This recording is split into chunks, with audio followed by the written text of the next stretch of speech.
دەست خۆشە بەڕاستی بەرهەمێکی زۆر جوانە هەمکاری ڤیدیۆ کلیپەکەشی زۆر جوانە جا باس سەرەتا باسێک لە بەرهەمەکە بکەین بەگشتی. ئەم بەرهەمە ملۆدیەکە لە فۆرمی موسیقای ناوچەیی کە لە ناوچەی کەلهۆڕی و گۆران زۆرتر باوە شێوازەکەی ئێمە ئەو ملۆدیمانە لەگەڵ ئاهەنگسازێکی زۆر بەناوبانگی ڕۆژهەڵات بەناو عیمادی عەبدوڵاهی کارمان لەسەر کردووە. کارێکی توێژینەوەیە تەقریباً 8 گۆرانیە خۆی ئەوە تراکی سێمی ئەلبومەکەیە 8 گۆرانیە کە تایبەتە بە فۆرمی موسیقای ناوچەکانی هەرێمی کوردستان بەعام ئیتر بە گروپی سێتار کار کراوە. ئەلبەتە شێوازی ژەنینی سێتار لەم بەرهەمە یەکەم جارە لە مێژووی سێتار ژەنینە ئەو ئامێرەیەکە لە دەستی خۆم و ئەو بەڕێزانەیە یەکەم جارە بەو شێوازە ئەرنجی بۆ ئۆکرێنی ئەو فۆرمانە لە موزیک و ئەو ئاکۆردسازی و ئەو فەواصلە موسیقی و هارمۆنی و بڵێن کۆنترپوان و ئەوانەی کە لە هەموو 8 گۆرانێکە بەکارهاتوە یەکەم جارە بەو شێوازە لە مێژووی ئامێرەکەدا بەو شێوازە کار لەگەڵ ئەو ئامێرە ئەکرێت. شوێنی وێنەگرتنی بەرهەمەکە شوێنەکەی منتەقەی هەورامانە بەڵە دەستپێکی بەهار بوو لە منتەقەی ئێڵان پێ و ئەو ناوە ئێڵان پێ ئەگەر شارەزایتان بێت لەش خوڕماڵەوە ناو لێ وێنەگیراوە چۆن بوو بیرتانەوە کردەوە شوێنە هەڵبژێرن و شوێنە تایبەتە وەڵی برای بەڕێزم کاک بەهجەت نەساری دەرهێنەر و بڵێن کامێرامانی ئەم کارەیە ئیتر ئەو پێشتر ئەو شوێنانەی بڵێن هین کرده بوو دیاری کرده بوو بەڵێن ئامادەسازی کرده بوو کە بۆ کارەکە و ئێمەش بڕێرماندا چون فۆرمی موزیکەکە فۆرمێکە کە زۆر تێکەڵ حەز بێ تێکڵاوی سروشت ئەکات ینی نوعی موزیک و نوعی تێکستەکان و ئەوانە لەوێ بڕێرماندا. بەرهەمەکە بە ناوی سوخمە پۆشە بۆچی ئەم ناوە بۆ ئەم بەرهەمە؟ ئەوە ڕاستی بێت لە شعرەکە لە تێکستەکە ئەو وشە بەکار هاتووە دووجار لە منتەقەی کەلهۆڕی بە ئێلەک و سەڵتە و ئەوانە ئەڵێن لە منتەقەی گۆران و ئەوانە ئیتر حەزمان کرد ناوەکە بەڵە زۆر زۆر ناوێکی زۆر ڕەسنە دەستان خۆش بێت بەڕێستان ژەنیاریشن من بڵاش بوو هاتنە ئێرە و ئامێرەکە دەگەڵ خۆتیانێنە وڵات جاری پێش و هاتم ئەوی ڕاستی بێ جارێکی تر هاتم بۆ کلیپێکی تر ئامێرەکەم هێنا فقط بەس ئەم جارە هات کاتێک بۆ کورسات مەگەزین هاتی بەسەر چاو جاری پێش هات بوتم با دووبارە نەبێ ئەڵبەتە ئەم کورسیانەش نییە زۆر بەرز بوو تارم هێنا زۆر ئازیەت بوو ئینشەڵا جارێکی تر بەڵام کەنەی هێناوە ئێمە هەر بە ئاسانی واسی لێ ناهێنین لە خزمەتم قوربان ئەوێ هەر بەرهەمێکمان پێشکەش زۆر سپاس دەکەین فەرموو. هیچ ئەلبەتە ئامادە نەبووم بەخوا بۆ ئەوە بەرهەمێکی زین ئەوە بڵێن لایف فەرموو. بۆ مەزرای ئاواتی من تۆی ناوگوڵی عێشق و وەفاداری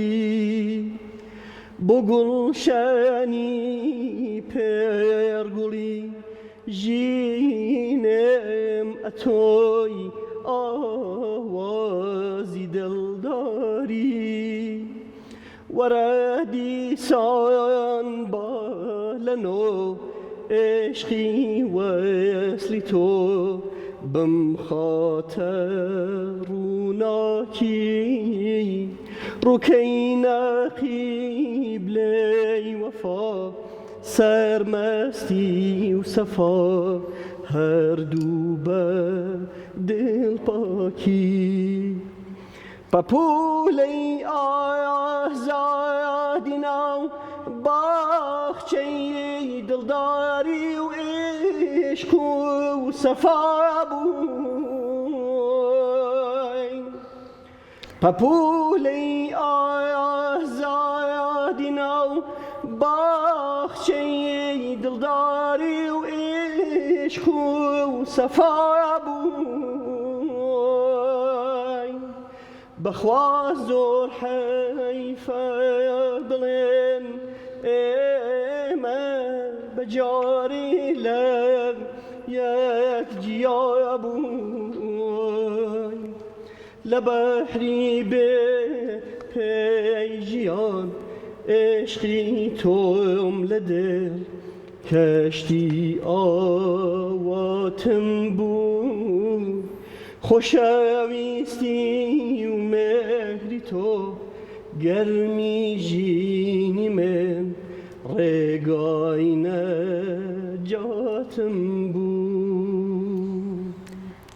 دەنگت نەڕزێ مامۆستا دەستە خۆش بێت خۆش بێت زۆر سپاس بۆ بەرهەمە جوان سپاس بۆ تۆ هەچە نەخۆشە ئامادە نەکرد جا ئەمە پۆپولی ئازادیە یەکێک لە بڵێن شاهکارەکانی موزیکی کوردیە کە کاری مامۆستای گەورە حەسەنی یوسف زەمانیە کە بۆ مامۆستا خالقی کردووە لەگەڵ ئۆرکسترایەکی گەورە ئیترنیش بە کرچ و کاڵی هیوادارم ئەوانەی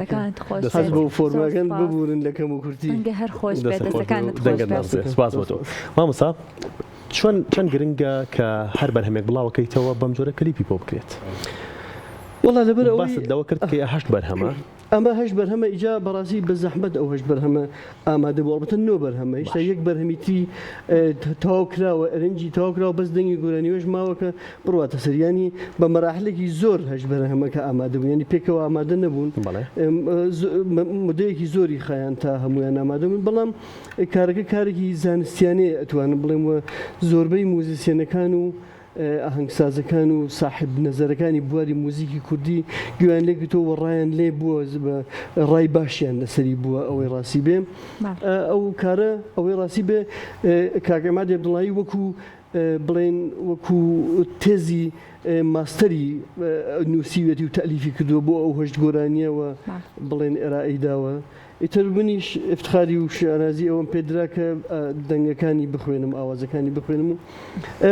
ئەو پرسیارەی جەنابیشت کە فەرمووت کلیپی بۆ بکرێ ئەوە ڕاستی بێ خۆی موزیک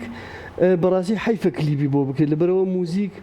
ئەگەر کلیپیت بۆ کرد تەسەوراتی کلیپی بۆ بکرێت بەڵە تەسەوراتی مرۆڤ محدود دەکات وانە خات ناو چوارچەوە من کە مرۆڤ ملودیەکە بیسم حەزەکەم ئەو تەسەوراتی کە خۆم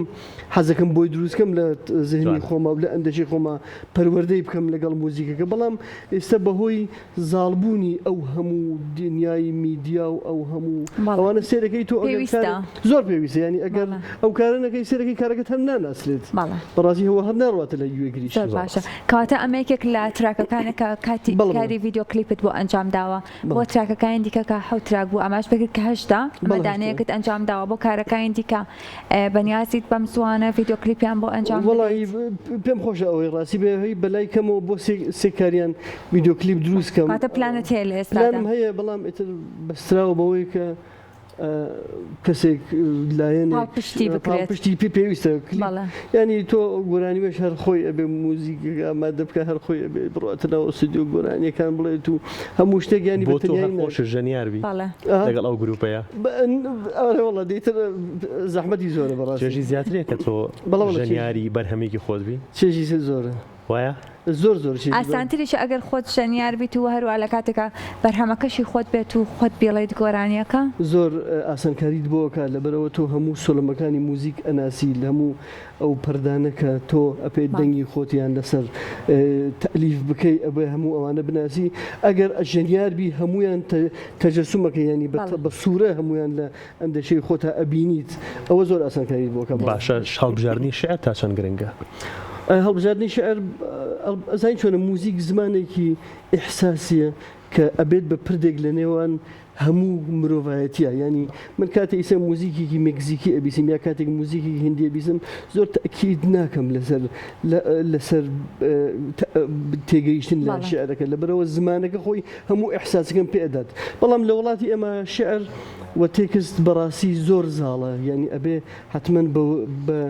بە سەلیقەوە دەست ببەی بۆ ئەو بابەتەوە تێکەڵکردنی لە هەموو شارێک ناتوانانی هەڵبژێت نا سێرکرد لە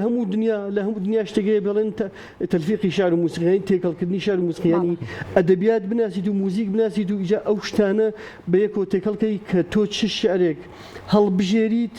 کە تەسەورات و ئەندێشەکەی لەگەڵ ئەو سۆلەمە موزیکە و ئەو ئامێرانە یەک بگرێتەوە ئەوە زۆر گرنگە ئەوە زانستە لە هەموو دنیا بەس لە وڵاتی ئێمە زۆر گرنگی پێنادێ ئەوەی ڕاستی بێت بەو زانستە زۆر باشە بەڕێزە زیاتر کار ئەەکەی لەسەر بەرهەمە فۆلکلۆریەکان تا چەند گرنگە لەوەی کا هونەرمەندان زیاتر گرنگی بدەن بۆ بەرهەمە فۆلکلۆریانە بۆ ئەوەی هەمیشە بمێنێتەوەوانە بەرهەمی ڕەسەنی کوردین سێرکە نیشتیمانی ئێمە هەزاران ملۆدی و هەزاران مۆتیڤی موزیکاڵی تایە کە بە کورچ و کاڵی ماونەتەوە کەس زۆر بە کەمی ئاوڕیان لێ ئەدرێتەوە گرنگترینشی دەوەیە موزیسیەنەکان ئێمە گۆرانیوێش هەموو ئەوانە بەڕاستی گرنگ بدەن بەو ملودیانەوە کاریان لەسەر بکەن و ئەرنجیان بکەن و زانستیانیان بکەن چون دەوڵەمەنە بەڕاستی ینی پێویست ناکات تۆ دەست بۆ موزیکی نەتەوەیەکی تر ببیت دەست پێویست ناکە حتا بتەوێ ملودی دروست بکەیت لەبەرەوە زۆر ناوچەکانی ئێمە زۆر دەوڵەمەنن جا بابەتی مۆسیقای ناوچەیی زۆر گرنگە کە بەداخەوە زۆر بە کزی ئیشی لەسەر کراوە تۆ ئەتوانی لە ناوچەیەک قسەکان تا شتێکت پێوە دیارە ئەڵی زۆر بە کزی کاری لەسەر کراوە زۆر بە کەمی کاری لەسەر کراوە زۆر گرنگی لای ئێمە بە تێکەڵکردنی میوزیک و شعر و ئەوە نایرە بۆ جۆرە لە هەموو شوێنێ ئەو شتانە بوون بەزانست بەڵام باسی گرنگی ملۆدیش ناوچەی چییە سێرکە ئەگە تۆ لە هەورامان هەتا دەیتە شارە زور لەو فاصلات و گۆڕانکاری لە ئەحساس و ئاهات و ئەو وردە کولتورانە ئەبن بەهۆی ئەوەی ملودی زۆر جۆرا و جۆر دروست ینی ملودیەک ئیسەر کە لە گەرمیان هەیە زۆر فەرقەکە لەگەڵ ملودیەکی ئیسەر لە هەڵەبجە هەیە تا ملودیەکە لە پێنجوێن هەیە ئەحساس و ئاهاتەکانیان فەرقەکە وە کاری چییە کە بەجددی ئیش لەسەر ئەمە بکات توێژەری موزیکی توێژەری هوەری کە لە هەموو وڵاتان کابرا دکتۆرا و ماستەر ئەگرێ لەسەر توێژینەوەی هوەر کاتە لای خۆمان کەمە زۆر توێژینەوەی لەسەر هوەر بکرێت زۆر کەمە لە هەندێک لە وڵاتەکان سێرکە کۆنسەرتی توێژینەوەی ئەکرێت ینی گروپێک هەڵ ئەسن بۆ بە مەبەستی توێژینەوە مەجموعەیە بەرهەم ئامادەگەن و کاری تایبەتیان بۆ ئەکەن پێڵێن ئەمە کۆنسەرتێکی توێژینەوەیێت تایبەت بە موسیقای بڵێن ئەبابەی لێ تایبەت بە موسیقای شارباژێر بەس لێرە بەداخەوە زۆر کزە ئەگەر لە کۆتاییە شتێکە بێت و پێت خۆش بێ ئاماژێک پێ بکەیت وڵای زۆر سپاسی جەنابتان دەکەم و زۆر سپاسی کەناڵە نازدارەکەی کورسات دەکەم و هیوادارم هەمیشە ئابە و گەشاوەیە و ئابە و جوانی هەمیشە بمێنێتەوە و هیچ ئەرسێکم نیە لە خزمەتانەوە سپاس بۆ ئامادەبوون وای سەرکەوتنێ بۆ خوازین زۆر سپاس.